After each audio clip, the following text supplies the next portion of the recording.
I'm Katie White, and this is By the Book, Enhancing Relationships Through Literature. Our mission here at By the Book is to connect people with books that foster personal growth and strengthen relationships with family and friends. We believe the best relationship advice is already out there, and we're here to help you discover it. Today we have my friend Kayla Loris. Kayla and I met through our major here at BYU Idaho, the Marriage and Family Studies major. Last year, Kayla helped put on the Young Voices Summit to help educate young adults on how to advocate for the family and their communities. In Layton, Utah, Kayla will also be moving to DC this summer for an internship at the National Center on Sexual Exploitation, also known as NCOSE. Is that right? Okay. Where she will be their executive leadership and special projects intern, and she will officially be graduating after that in July. So thank you so much for being with us today. Thank you. Me, the podcast. Okay, so before we get started, I would love to hear a little bit more about your internship and what you'll be doing in DC. Okay, so yes, I'm very excited about my internship in DC. It's like my dream internship. But basically what I'll be doing is working with the president of NCOSE, because he's over the executive leadership part of NCOSE. But I get to kind of do this smorgasbord of different things, and I have my little definition of my roles here because I can't remember them all. But I get to do different brainstorming and outreach to thank partners, coordination of special events. A lot of what I'll be doing is research projects related to pornography, sex trafficking, prostitution, all sorts of things like that. Basically, my end goal with this internship is to, in some part, in some way, in somebody's life, to be able to reduce the risk of them experiencing sexual exploitation. So that's what I'll be able to do at NCOSE. That is so awesome. I'm so stoked for you, and will be visiting if it is possible. Please do. Okay, perfect. Well, I'm super excited to hear a little bit more about what you've taken away from the book that you're going to talk to us about today. So go ahead and introduce the book. Which one did you choose, and why did you choose it? Okay. So I chose The Righteous Mind, Why Good People Are Divided by Politics and Religion by Jonathan Haidt. This book,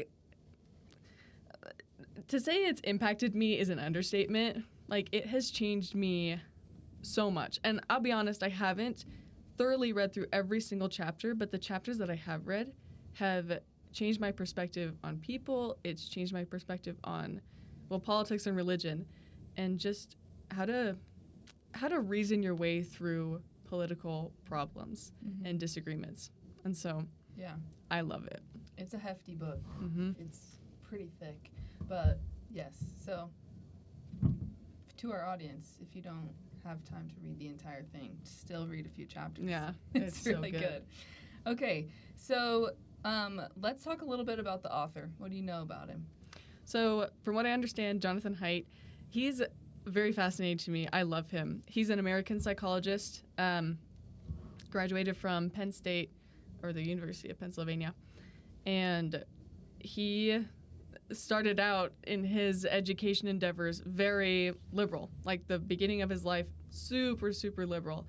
And then he talks about it in this book, but he went through a process of just learning more about the conservative side and becoming more moderate and kind of just challenging his ideas.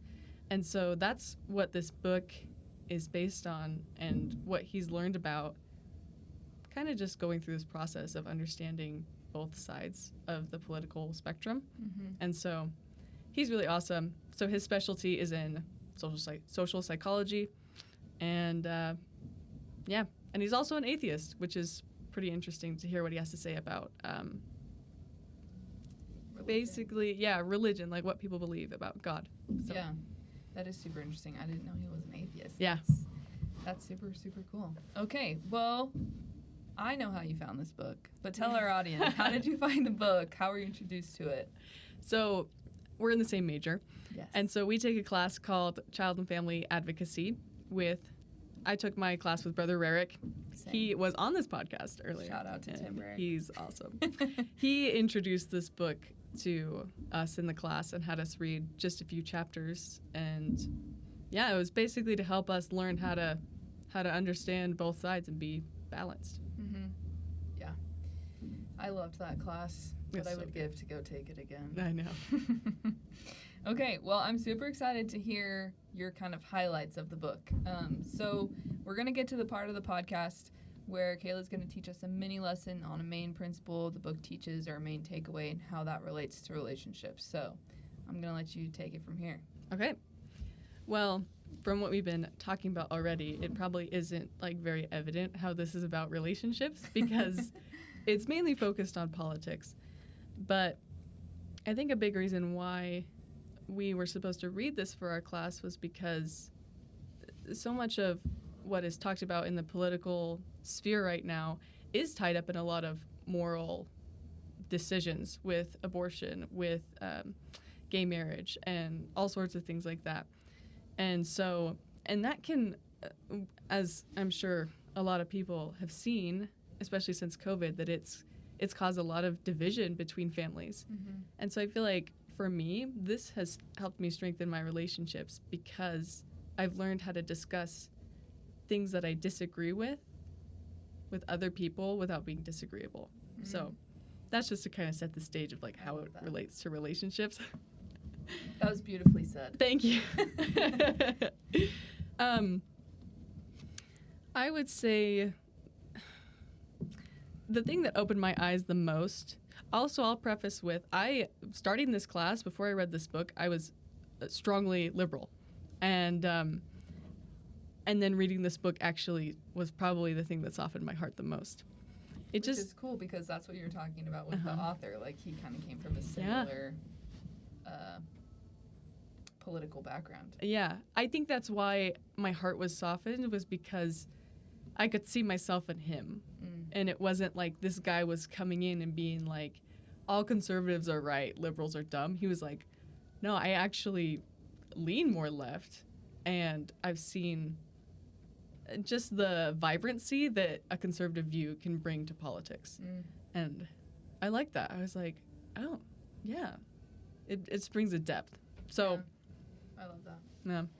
So going off of that, something that he emphasizes is that there are different moral foundations. That's a big part of what we focused on in our books.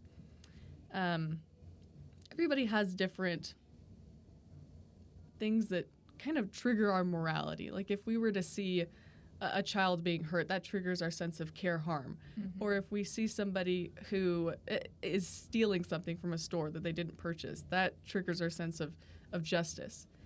And what he talks about is that traditionally, I'll say now, because we've known that political opinions have changed a lot over history, but now, on the left, traditionally, care harm is very strong, and we see that evidenced in a lot of different things on the abortion discussion, and they're very strong also in fairness. I'm pretty sure that's the other one. Mm-hmm. And they're usually higher than those who are traditionally conservative. And so it was very interesting to read this because at first I was like, oh, what the heck? Like, this book is making me so mad. Like, it was kind of just saying, at least to me, what I was hearing was like, liberals are dumb. They just don't know what they're talking about. And I was like, ooh. But the more I read it, the more I was like, no, what he's saying is that they operate from more moral foundations than traditionally very strong liberals do. And those other ones that they operate from are, let me see if I can find it. So we've got care harm, which we've already talked about. And then there is fairness and cheating. There's loyal and betrayal, which that's usually like how strongly loyal you are to your country. Mm-hmm. And then, which conservatives are very high. Yes, normally. Yes, he talks at the beginning of the book about how after 9/11 that he had this urge to like put an American flag on his car, and he was like, I can't do that. Like, That's what like truck thumping like conservatives do. So he's like, I no, but it was just so interesting to be like, no, that's a conservative thing to be like proud of your nation, and so you can see it throughout his book. And then I think the other one was like about authority, and then sanctity and degradation. So that's kind of like how much you respect. Just it relates strongly to religion, but there's more to it than that. Right. So basically, I just thought it was so interesting to see. It was almost like I just grew a deep appreciation for conservative values and views that I didn't have before. I kind of just would dismiss things out of hand if I knew that it was more conservative. And the reason I did that was because I just didn't understand. Like, I hadn't, maybe my frontal lobe hadn't, like, fully developed. But I had never really considered, like, taking the time to really look into it. And it helped me to see how much beauty and depth there is to these values, like the value of divinity and just knowing that things are very sacred.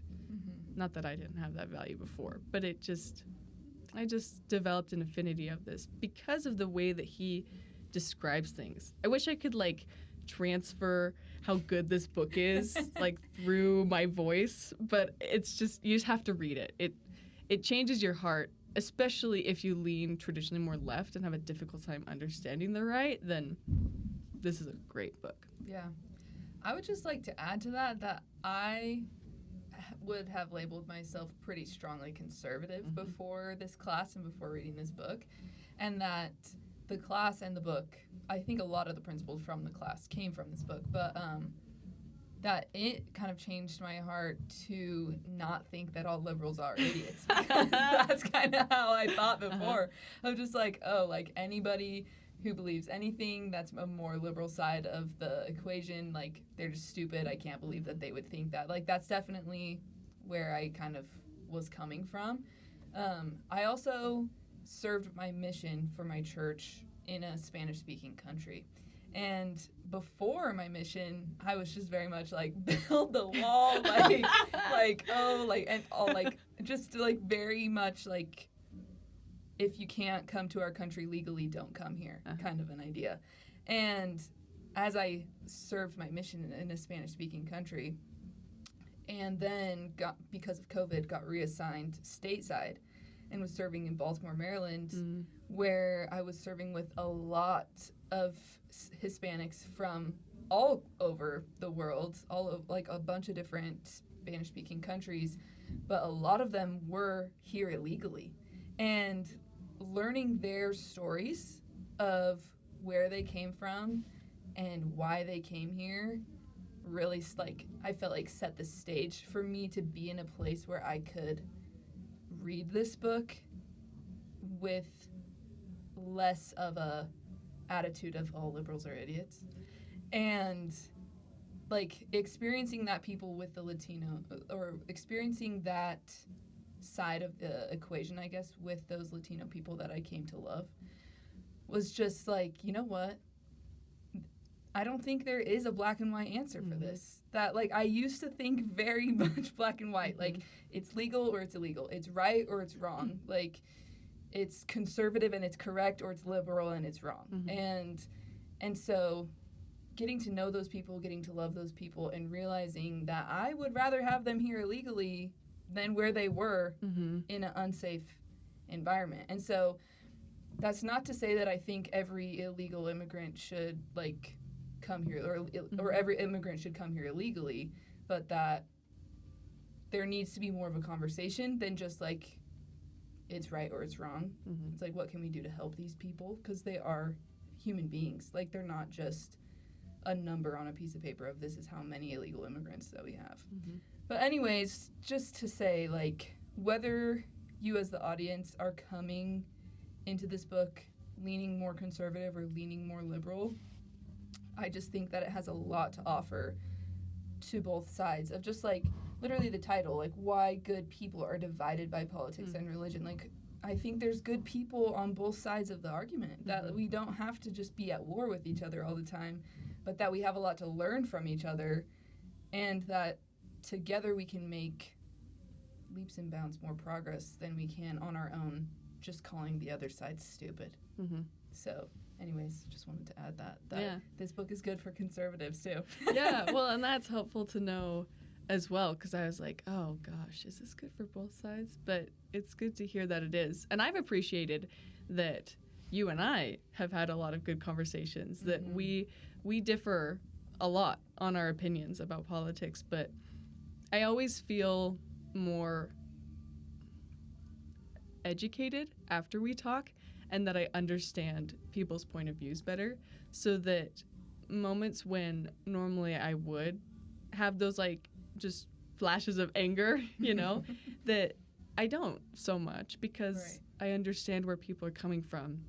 And I feel like this book gives you the tools and the understanding to be able to have those kinds of conversations. Right.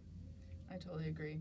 And I also am really grateful for that, like within our friendship and within the other people of the major that are also making an effort to not be divided by politics and religion, and to let these different morals, is that what they're called? Yeah. The different morals to like help us understand each other better, and be like, okay, well, we all have morals. We just value certain morals more or less than other ones, because you can't have it all.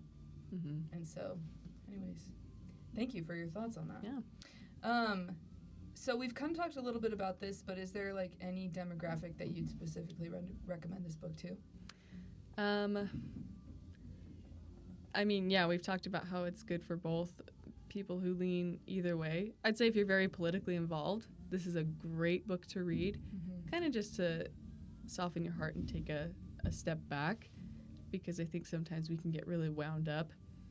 I was almost going to say Twitter, but X sometimes isn't the best resource for the most